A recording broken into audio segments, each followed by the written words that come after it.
নমস্কার বন্ধুরা। গতকাল যখন আবার আলিপুরদুয়ার থেকে জয়ন্তী ফিরছিলাম আমার ওলা S1 প্রো স্কুটি নিয়ে, তো ফিরতে ফিরতে হট করে রাস্তা ঠিক ওই একই জায়গায় এর আগের বার যেখানে দেখেছিলাম সেই জায়গার আশেপাশেই দেখুন রাস্তার মধ্যে লেপার্ড। তো এবার লেপার্ড দেখার সঙ্গে সঙ্গে আমি দাঁড়িয়ে পড়লাম এবং আপনি দেখতে পাচ্ছেন পুরো রাস্তার মাঝখান দিয়ে লেপার্ডটা যাচ্ছে।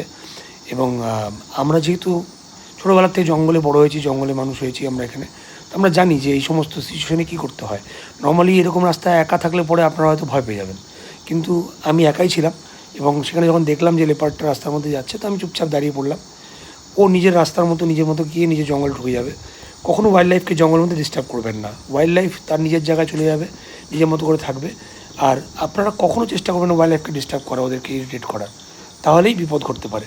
তো যেরকম আমি চুপচাপ দাঁড়িয়ে রইলাম, আপনি দেখবেন ওই পাশ থেকে একটা গাড়ি আসছে, গাড়ির লাইটটা দেখে ও সুন্দর মতো করে জঙ্গলে ঢুকে গেল।